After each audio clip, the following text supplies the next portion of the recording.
Ashimwe cyane bene data, abasuhuje cyane mu izina rya Yesu. Ashima Imana iki gitondo cy'umugisha ko turi amahoro.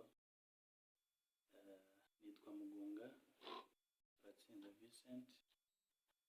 Tugiye gufatanya mu ijambo ry'Imana, tugiye kuganira ku ijambo ry'Imana, ku magambo y'Imana dusanga muri Bibiliya yera.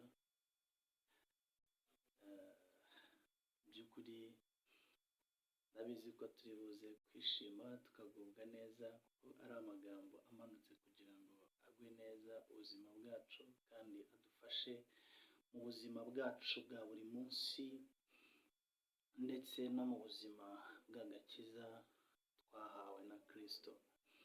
Biravuga ngo ibyanditswe byera byose ngo byahumetswe n'Imana kandi bigira umumaro mwinshi. Rero mu by'ukuri tugiye kuganira ku ijambo ry'Imana dusanga mu gitabo cy'Itangiriro. Reka tubanze dusenga Imana. Turagushimiye Mana nkuru, tuguhaye icyubahiro, tugushimiye aka kanya keza k'umugisha, tugushimiye ko uduhaye amahirwe yo kugira ngo dushyike aya masaha turi bazima, kandi tugushimiye ko uduhaye amahirwe yo gushyitsa kuri uyu munsi. Hari benshi batawugezeho, ariko mu by'ukuri cyari igihe cyabo cyo kugira ngo ubasarure. None twebwe turacyafite amahirwe yo kuba turiho, kubera ko hari byinshi tutari twakora tugomba gukora. Mwami, turakwakiriye rero kugira ngo ubane natwe muri uyu mwanya w'ijambo ryawe. Abantu benshi batuye isi, abantu benshi batuye ibihugu bitandukanye, abantu benshi batuye u Rwanda, ni ukuri bagubwe neza mu izina rya Yesu Kristo, bashimishwe n'ijambo ryawe kandi rihindure byinshi mu buzima bwacu, ridukize, ritubohore, rituyobore muri buri kimwe. Kuri tugirirwe neza nawe kubwira ijambo. Urakoze, mu izina rya Yesu Kristo turizeye kuri hano kandi ugiye kutugirira neza, mu izina rya Yesu. Amen, amen, amen. Reka dusome ijambo ry'Imana mu gitabo cy'Itangiriro, igice cya gatandatu, igice cya 4, umurongo wa 6 n'umurongo wa 7. Haravuga ngo Uwiteka abaza Kayini ati, niki kikurakaje kandi niki gitumye ugaragaza umubabaro? Nukora ibyiza ntuzemerwa, ariko nudakora ibyiza ibyaha byitugatugera ku rugi, kandi ni wowe byifuza, ariko ukwiriye kubitegeka. Yesu ashimwe cyane. Aya magambo yabwiwe Kayini. Ijambo ry'Imana ritwereka Kayini na Abeli bavuka. Umugabo yavukanaga na Abeli, bavukaga ari babiri, babyawe na Adamu na Eva. Kayini yari umuhinzi, Abeli aba umworozi. Igihe kiragera biba ngombwa ko bajya gutanga amaturo. Kayini akora ku mbuto z'ubutaka bwe, atanga ituro. Abeli nawe akora mu mikumbi, atanga ituro. Ijambo ry'Imana riravuga ngo Imana yishimira ituro rya Abeli kurenza irya Kayini. Amaze kubona ko ituro rya murumuna we ryishimiwe cyane kurenza irye, ngo bimutera akababaro, arababara cyane, ararakara cyane. Mu by'ukuri ushobora kwibaza icyatumye Kayini arakara.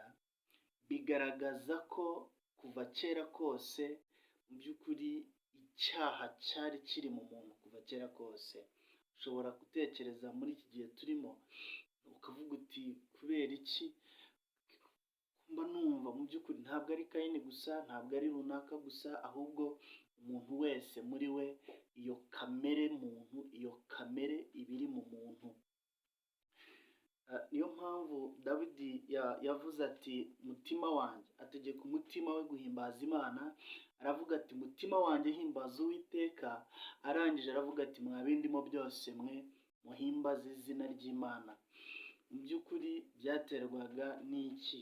Byaterwaga n'uko yari abizi ko muri we afitemo imbuto za Mwuka Wera, ariko muri we harimo na kamere y'icyaha yari iri muri we. Ariko aravuga ngo umutima wanjye himbaza Uwiteka, mwa bindimo byose mwe muhimbaze izina ry'Imana ye. Yesu ashimwe cyane. Umuntu kuva kera akozwe na kamere y'umubiri, kamere muntu, kamere y'icyaha iri muri we, ariko na kamere ya Mwuka Wera iri muri we. Imbuto z'Umwuka Wera ziri muri we, ariko n'imbuto za kamere zimurimo. Bivuze ngo byose biri muri wowe, birahanganira muri wowe, birarwanira muri wowe. Mu by'ukuri bisobanuye ko hagomba kuba hari ikirusha ikindi imbaraga bitewe nawe. Niyo mpamvu Imana yabwiye Kayini, iramubwira ngo ese nukora ibyiza ntuzemerwa, ariko nudakora ibyiza ibyaha byitugatugira ku rugi, ngo kandi ni wowe bishaka, ngo ariko ni wowe kubitegeka. Ugiye kureba muri iyi si turimo, nta hantu na hamwe wapfa guhungira icyaha.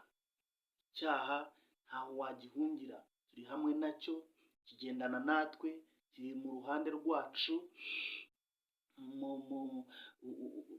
Ugerageza no kugira ngo ukore bizima, ariko bikanga. Niyo mpamvu Pawulo yavuze ngo ngambirira gukora ibyiza, ngo ibibi bikanga bikantanga imbere. Yesu ashimwe cyane. Ni ukuvuga ngo byanze bikunze muri iyi si duhura n'ibibazo byinshi, tugahura n'intambara nyinshi, tugahura na byinshi bitugerageza ngo bidukure mu nzira y'ukuri. Ariko nubwo ibyo ngibyo bihari duhura nabyo, ni twebwe kugira ngo dutegeke ibyo ngibyo biri ku rugi. Mu by'ukuri Kayini, Imana yamubajije iki kibazo, irangije iramubwira ngo ni wowe gutegeka ibyaha. Ariko Kayini yananiwe kumva. Yanza kuba ari umuntu wumva, ntabwo aba yarishe murumuna we, kuko hepfo ku murongo wo hepfo utwereka ko Kayini byaje gusoza yishe murumuna we. Kandi nyamara Imana yabanje kuvugana nawe, iramubwira ngo nukora ibyiza uzemerwa, ariko nudakora ibyiza ntuzemerwa. Yesu ashimwe cyane. Haleluya. Imana yo ubwayo yivuganira nawe, iramubwira ngo nukora ibyiza ntuzemerwa. Kayini abura ubwenge. Iyo aza kumenya ubwenge, aba yarakoze ibyo Imana yamubwiye, ariko yananiwe kumva. Bavandimwe, inshuti zanjye, umuntu wese wakiriye Kristo nk'umwami n'umukiza w'ubugingo bwe, akwiriye kumenya kumva, yamara kumva akumvira. Mu by'ukuri hari umugani abanyarwanda bajya baca, bakavuga ngo utumviye se na nyina ngo yumvira ijeri. Bisobanuye iki rero? Bivuze ko igihe cyose umubyeyi aguhannye ukanga kumva, byanze bikunze iyo ugiye kumva wumva nabi. Kandi iyo wumvise nabi wumvira ibyo udakwiriye kumva, ariko abo ukwiriye kumva barakunaniye kubumvira. Yesu ashimwe cyane. Haleluya. Bibiliya yivuga ngo iki? Iravuga ngo ucyahwa kenshi, mu migani, ngo ucyahwa kenshi ngo ariko akanga agashinga ijosi, ngo rizavunagurika bimutunguye. Haleluya. Yesu ashimwe cyane. Ni ukuvuga ngo dukwiriye kuba muri iyi si turi abanyabwenge. Umuntu udafite ubwenge abaho nabi. Umuntu udafite ubwenge agenda nabi. Umuntu udafite ubwenge aba habi. Umuntu udafite ubwenge nta kintu na kimwe kimubera cyiza. Ariko iyo ufite ubwenge ubaho ukwiriye kuba. Haleluya. Yesu ashimwe cyane. Ndasenga kugira ngo umuntu wese unkurikiye nonaha arusheho kwakira imbaraga yo gukiranuka, yakira imbaraga zo gutegeka icyaha, yakira imbaraga zo gutegeka ibimutwaza igitugu, yakira imbaraga zo gutegeka ibishaka kumuyobora. Mu izina rya Yesu Kristo, Uwiteka amanukire kuba mu buzima bwacu, kuko niwe munyembaraga dufite, naba muri twe tuzaba dufite imbaraga. Mu izina rya Yesu, abagabo, abagore, abasaza n'abakecuru, urubyiruko, twakira imbaraga zo gutegeka icyaha, twe kugenda uko tudakwiriye kugenda, icyaha cye kudutwara uko tudakwiriye kugenda, cye kutuyobora ngo kiducishe mu nzira tudakwiriye gucamo. Abantu benshi barananiwe, ijambo ry'Imana ryavuye mu mitima yabo, bararushe nyamara umuruho bafite utarubakwiriye. Uyu munsi turiga ku ijambo ry'ukuri ritarimo gushidikanya, umuntu wese yatekerezaho akumva icyo akwiriye gukora, keretse udafite ubwenge. Ariko ufite ubwenge, uyu mwanya arahitamo icyo akwiriye gukora. Ibyaha biritugatugira imbere y'urugi, ibyiza n'ibibi byose biri imbere yacu. Ijambo ry'Imana ritubwira ko hari inzira ebyiri imbere yacu. Ni twebwe dufite amahitamo y'inzira dukwiriye kunyuramo. Ariko se inzira wowe ubona ukwiriye kunyuramo ni iyihe muri izo ngizo ebyiri? Hari inzira ijyana abantu kurimbuka, hari n'inzira itwara abantu mu bugingo. Urabona ukwiriye kunyura mu yihe? Yewe nakubera umujyanama nkakugira inama ivuga ngo hari inzira nziza ijyana abantu mu bugingo. Iyo nzira rwose yari igukwiriye, keretse udafite ubwenge. Ariko ufite ubwenge, ufite amahitamo nyayo, iyo nzira irakwiriye. Iyo nzira rero umuntu uyinyuramo ni umuntu wemera agakora ibyo gukiranuka. Ukora ibyo gukiranuka rero ni uwemeye kwakira imbaraga zo gutegeka ibyaha. Biritugatugira ku rugi, biri hafi yacu. Ubusambanyi buri hafi yacu, ubujura buri hafi yacu, ubugome buri hafi yacu, ishyari riri hafi yacu, byose biri hafi yacu. Biravuga ngo byose turabyemererwa, ngo ariko ntabwo ariko byose bitugirira umumaro. Turabyemererwa byose, ariko ntabwo ariko bitugirira umumaro byose. Bivuze ngo hari ibyo dukwiriye gukoresha kuko tubyemerewe kandi ari byiza, ariko hari n'ibyo twemerewe gukoresha ariko bitadufitiye umumaro. Umunyabwenge rero we ari we wahitamo iki? Jewe ari jye nahitamo ibimfitiye umumaro. Haleluya, Yesu ashimwe. Imana y'amahoro ibaha imbaraga zo gutegeka ibibatwaza igitugu. Imana yacu ibaha imbaraga zo gutegeka ibibatwaza igitugu. Imana iduha imbaraga zo gutegeka ibidutwaza igitugu. Mu izina rya Yesu, Imana iduha imbaraga zo gutegeka ibidutwaza igitugu. Birahari muri iyi si, birahari muri iyi si, birahari bidutwaza igitugu, birahari. Ushaka kunyura mu nzira nziza, kikaza kikagukoresha icyo utari wateguye, icyo utari ukwiriye ukagikora, nyamara kitari icyawe. Uyu ni umwanya wo kugira ngo twakire, uyu ni umwanya wo kugira ngo tumenye ukuri. Haleluya, Yesu ashimwe cyane. Ibyaha biritugatugira ku rugi, ariko ni twebwe kugira ngo tubitegeke. Yesu ashimwe cyane. Kayini yananiwe kumva, bisoza yishe Abeli, ariko yamennye amaraso y'utariho urubanza. Ntabwo byari bumugwe amahoro rero. Bavandimwe, nshuti zanjye, tumenye ukuri kw'ijambo ry'Imana kandi turigenderemo kandi rituyobore. Imana iratuyobora inzira nziza, iratuyobora inzira dukwiriye kunyuramo, iratuyobora inzira y'ukuri. Yesu ashimwe cyane. Haleluya. Yesu ahimbazwe bavandimwe. Uwiteka abaza Kayini ati, niki kikurakaje kandi niki gitumye ugaragaza umubabaro? Nukora ibyiza tuzemerwa, ariko nudakora ibyiza ibyaha byituga tugira ku rugi, kandi ni wowe byifuza, ariko ukwiriye kubitegeka. Ni twebwe byifuza. Ugambirira gukora ibyiza, ukaba uri mu mwuka wasenze, umeze neza, uguwe neza, ariko Satani akaguteza kamere y'ubusambanyi igahaguruka, yahaguruka ukamena amavuta. Kamere y'ubujura igahaguruka, yahaguruka amavuta akameneka. Irari rikaza, amavuta akameneka. Ishyari rikaza, amavuta akameneka. Ubugome bukaza, amavuta akameneka. Ariko uyu ni umwanya wo kumenya yuko ari twe tugomba kubitegeka, bidakwiriye kuturusha imbaraga.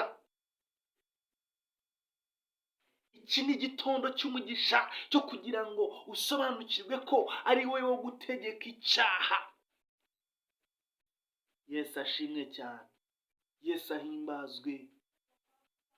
Ariko numara kumenya ko ari wowe ugomba kubitegeka, bizagufasha kunyura mu nzira y'ukuri, bizagufasha kunyura mu nzira igukwiriye, bizagufasha kubaho uri umuntu ufite icyerekezo, bizagufasha kubaho uri umuntu ufite intego, bizagufasha kubaho uri umuntu usobanutse, bizagufasha kubaho uri umuntu ufite agaciro muri sosiyete, mu kazi, ndetse n'aho ugenda hose no mu byo ukora byose. Uzabaho uri umunyamugisha kubera ko wategetse icyaha, kubera ko wategetse ikitakwifuriza iterambere, kubera ko wategetse ikitakwifuriza ibyiza.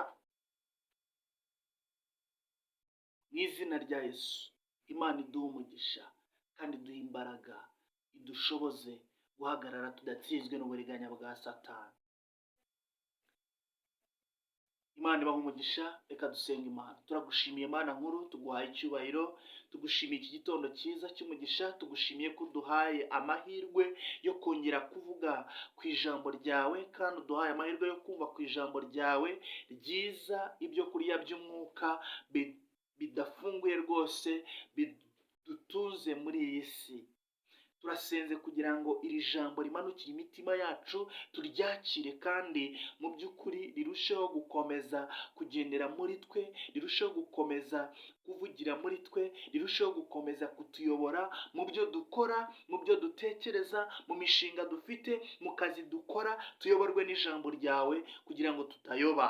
Mu izina rya Yesu Kristo, ni ukuri ndasengera isi, urubyiruko, kugira ngo barusheho gukomeza guha agaciro ijambo ryawe. Abantu bimike ijambo ryawe mu mitima yabo kurusha kwimika icyaha. Abantu bayoborwe n'ijambo ryawe kuruta kuyoborwa n'icyaha. Mu izina rya Yesu, ibyaha biye kutuyobora. Mu izina rya Yesu, ibyaha biye kudutegeka. Mu izina rya Yesu, ibyaha biye kudutwaza igitugu. Mu izina rya Yesu, ibyaha biye kudutwara uko tutari. Mu izina rya Yesu, ibyaha bye kudutwara mu nzira tudakwiriye kunyuramo.